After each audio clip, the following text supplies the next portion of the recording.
Hello, I'm Count Howerson. I'm back with another video for this week, and this week I'll be talking about tobacco and nicotine usage and how it's pretty harmful for your health, and also how to fix it and how to be better and how to live a healthier lifestyle. So let's get into it. The main issues with tobacco and nicotine is pretty much as addictive as it gets. It's just as addictive as heroin and cocaine, and it's really a problem for kids at our age. Like, people don't know if they have addictive personalities or not, and they latch on to something like tobacco, nicotine, and it really just sticks with them, and it's hard for them to knock it. And all of these facts I'm about to read off all are repeated use, so just keep that in mind. And so 1 in 13 kids alive today will die early on from use. That means if they just keep it up. So if the repeated use, it's not here and there. That's not what I'm talking about. It's just the people that use it constantly and just can't stop. And smoking accounts for about 1 in 5 deaths for adults. And about 78% of high school kids abuse nicotine and tobacco.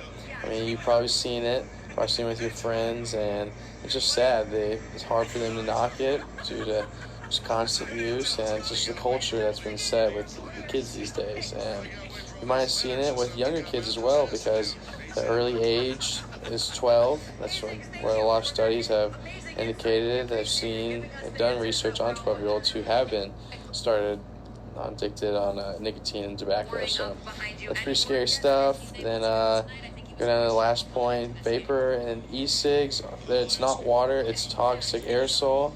And I know for a fact that cannot be good for your body. You're trying to develop and just be strong and be healthy. So some things to keep in mind.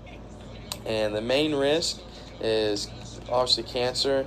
You get in the lungs, mouth, throat, esophagus, etc. But it's just the main four that stick out the most. You can get chronic bronchitis, emphysema. That's where it's just hard to breathe, and it damages your lung sacs. And obviously strokes and heart disease come of this as well. The underlying issues that I can see from this is the peer pressure.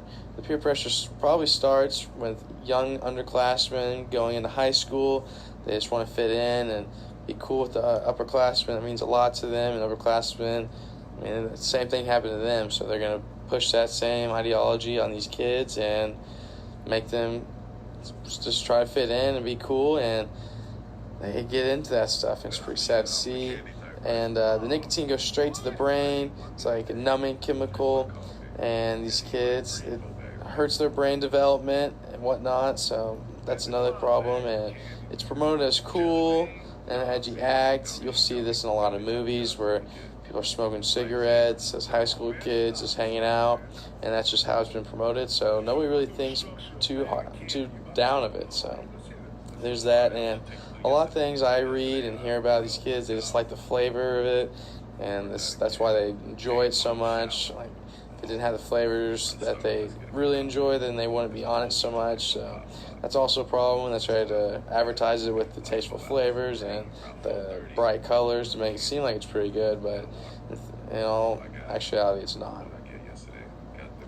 I say, here's my solutions to how to fix the problem, is you just constantly reassure them on the risk that they are putting themselves through.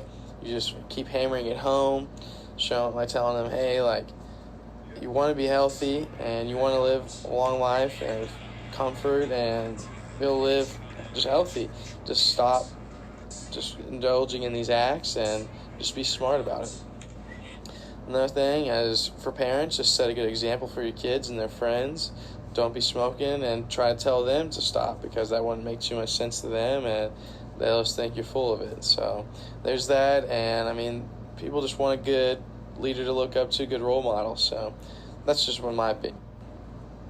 You can also prepare your kids for peer pressure. Peer pressure is a big thing, and you can just tell them, like, be strong, like, know your morals, like, just believe what I say. Just tell them, hey, I told my mom won't let me, or my dad won't let me. So there's that. I mean, kids, it's tough in high school, that's for sure, but I think if they have just a good head on their shoulders and they know what to say and how to get out of things, and they'll be good. And lastly, just allow kids to make choices on themselves. Make them think that they're making the smart choices. And, I mean, you don't want to be an umbrella parent. I know a lot of kids that have fallen off, made bad choices because their parents were overprotective of them. So you got to let them make choices for themselves. Got to learn, but you also have to just teach them the ropes and show them how to be good kids. So that's my presentation. Thank you for watching, and hope you enjoyed.